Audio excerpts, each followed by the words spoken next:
আসসালামু আলাইকুম এভরিওয়ান, আপনারা সবাইকে কেমন আছেন? আশা করি আল্লাহর অশেষ রহমতে খুব ভালো আছেন।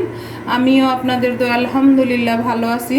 তো আজকের রেসিপি বাবুর্চি স্টাইলে চিকেন রোস্ট আর সাদা ঝরঝরে পোলাও, একেবারে ঝরঝরে সাদা পোলাও। তো এই রেসিপি দুইটা আমি আপনাদের সাথে শেয়ার করতেছি। তার জন্য যে প্রথমত লাগবে আমার চিকেন। তো চিকেনের জন্য আমি লেগ পিস নিয়ে নিছি। এখানে আমার 15 পিস লেগ পিস আছে। এটাকে আমি হালকা একটু ফুড কালার আর একটু লবণ দিয়ে মেখে রাখছি, মানে ধুয়ে পরিষ্কার করে মেখে পানিটা ঝরায় রাখছি। এখন এটাকে প্রথমে আমি ভাজবো। তো ভাজার জন্য এই যে একটা কড়াই বসাই দিছি। এখন এখানে দিয়ে দিব তেল। বিসমিল্লাহির রহমানির রহিম। আর এটা ভাজার জন্য তো পর্যাপ্ত পরিমাণে তেল লাগে, এটা তো আমরা সবাই জানি। এই যে আমার তেলটা গরম হয়ে গেছে। এই পর্যায়ে আমি চিকেনের লেগ পিসগুলি দিয়ে দিব। এই যে দিয়ে এটাকে আমি ভেজে নিব। তো আমার প্রিয় ভাই বোনেরা, আজকে আমার এক ছেলের জন্মদিন, তার জন্য আমি হালকা পাতলা কিছু রান্না করতেছি। শুধু আপনাদের সাথে আমি এই চিকেন রোস্ট আর পোলাওটাই শেয়ার করলাম, বাকি রান্নাগুলি আর করলাম না।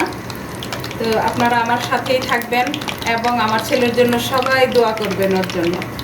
তো যাই হোক, আজকের রেসিপি যদি একটু ভালো লাগে তাহলে কিন্তু আমার চ্যানেলটাকে অবশ্যই সাবস্ক্রাইব করবেন, লাইক করবেন, শেয়ার করবেন এবং কমেন্টস করবেন। আজকে কিন্তু আমার একটা খুশির দিন, আমার ছেলের জন্মদিন, তাই না?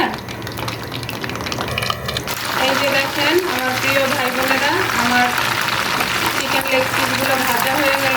এই যে দেখুন, এই মাশাআল্লাহ কালারটা কিন্তু মাশাআল্লাহ অনেক সুন্দর আসছে। এই যে এখন আমি এইভাবে সবগুলি লেগ পিস ভাজবো। ভাজার পরে আমি কিভাবে আবার রান্নাটা করি সেটাও আমি আপনাদের সাথে শেয়ার করতেছি। দেখেন এখন আমি রোস্টটা রান্নার জন্য পাতিলটা বসাই দিলাম। আর আমি যেই তেলে চিকেনটাকে ভাজছি সেই তেলটাও এখানে দিয়ে দিব। বিসমিল্লাহির রহমানির রহিম। এই যে ভাজার তেলটা দিয়ে দিলাম, আর সাথে দিব আমি 1 চামচ ঘি। এই যে 1 চামচ ঘি দিয়ে দিলাম। ঘিয়ের ফ্লেভারটা তো আমরা সবাই জানি অনেক ভালো আসে। এখন এই পর্যায়ে দিব আমি কিছু শুকনা গরম মশলা, শুকনো 2টা তেজপাতা, 2 পিস দারুচিনি, 4-5টা লং, 4-5টা এলাচ আর 10-12টা গোলমরিচ দিয়ে দিলাম। আর এখানে 20-25টা আছে কালো কিশমিশ। আর এই পর্যায়ে দিব এই যেখানে আমার 3টা পেঁয়াজ কুচি। এখন এটাকে ভালোভাবে একটু ভাজবো আমি। এই পর্যায়ে দিয়ে দিব আমি 4টা কাঁচামরিচ। এই যে এখন আরেকটু ভাজবো। এই যে দেখেন পেঁয়াজটা অলরেডি আমার ব্রাউন হয়ে গেছে। এখন এই পর্যায়ে আমি দিব আদা রসুন পেস্ট, 2 চামচ দিব আমি আদা রসুন পেস্ট। একদম ভরে দিলাম। এখন আদা রসুনটা মিশিয়ে নিব। এখন দিব আমি 1 চামচ ধনে গুঁড়া। তারপর দিব ঝাল তো যার যার টেস্ট অনুযায়ী দিয়ে নেবেন। আমি 1/2 চামচ মরিচ গুঁড়া দিব। একটু হালকা ঝাল হলে রোস্টে কিন্তু অনেক ভালো লাগে। এখন দিব আমি 1 চামচ জিরা গুঁড়া। আর এখন দিব 1 চামচ গরম মশলা গুঁড়া দিয়ে এখন এটাকে আবার আমি ভালোভাবে মিশিয়ে নিব। এই যে আমার সবগুলি মশলা থেকে কাঁচা গন্ধটা চলে গেছে। এখন একটু পানি দিব আমি আর একটু কষানোর জন্য। আর এখানে আমি রোস্টের মশলাটা এখন দিব। এখানে যে 1/2 কাপ আছে। এই রোস্টের মশলাটাতে জয়ত্রী, জায়ফল সব রকমের মশলা দিয়ে এটাকে আমি বাসায় করে নিই। তো এটা এখন দিয়ে দিব। এটা দিয়ে এটাকে একটু কষাবো। এই যে দেখেন আমার প্রিয় ভাই বোনেরা, আমার মশলাগুলি একদম কষানো হয়ে গেছে, কাঁচা গন্ধটাও চলে গেছে। এখন এই পর্যায়ে আমি দই দিব, যার কারণে চুলার আঁচটা একদম লো করে দিছি। এখানে আমার 1/4 কাপ দই আছে। এটাকে আমি ফেটায় একদম পাতলা করে নিছি আর কি, দিয়ে দিলাম। আর আপনারা যখনই দই দিবেন তখন চুলার আঁচটা একদম লো করে দিবেন, না হয়তো দইটা ফেটে যাওয়ার চান্স থাকে।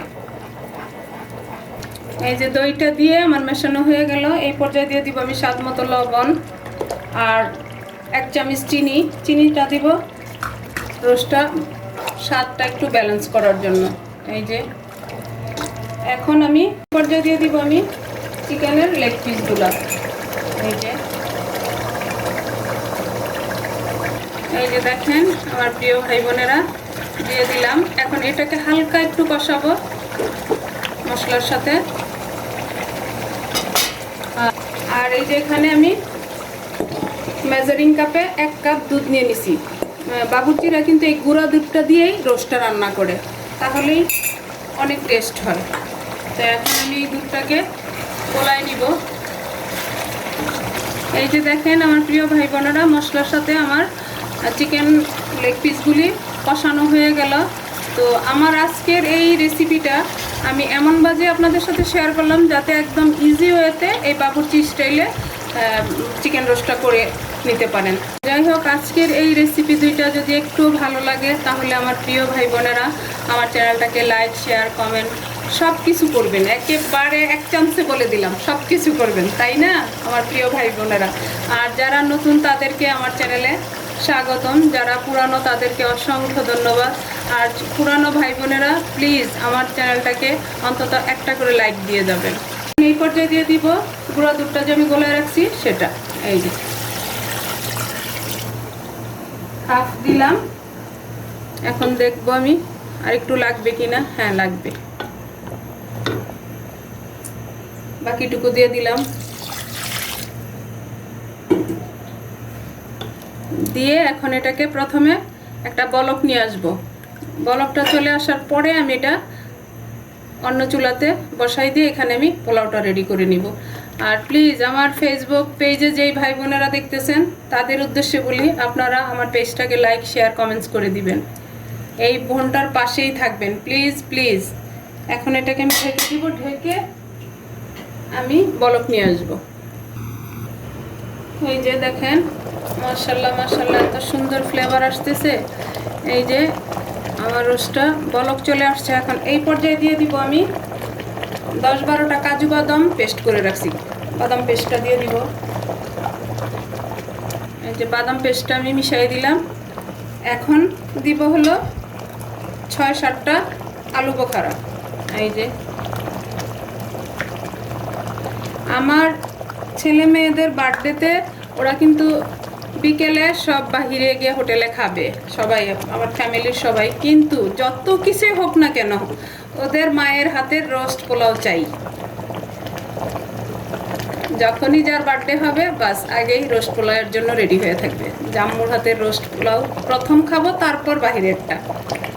তো এখন এটাকে আমি চুলাটা লো করে এটাকে আমি আরেকটা চুলাতে ট্রান্সফার করে দিতেছি। দিয়ে এখানে আমি পোলাওটা রান্না শুরু করব। এই যে পোলাওর জন্য আমি পাতিলটা বসাই দিছি। এখন দিয়ে দিব ঘি। আমি একদম ঘি দিয়ে রান্নাটা করব। বিসমিল্লাহির রহমানির রহিম। এখানে আমি 3 চামচ ঘি দিব। এখন এই পর্যায়ে আমি 2টা পেঁয়াজ কুচি দিয়ে দিলাম। এখন একটু বেরেস্তা করে নিব পেঁয়াজটাকে। এই যে দেখেন আমার ভাই বোনেরা, আমার বেরেস্তাটা হয়ে গেল। এখন আমি বেরেস্তাটাকে নামাই নিব।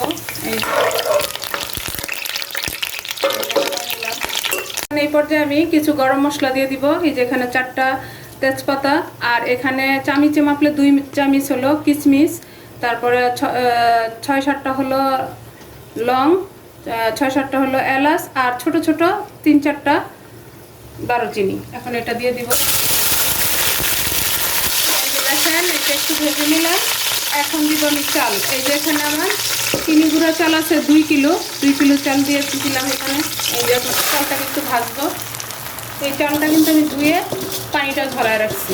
এখন একটু ভেজে নিব চালটাকে আমি।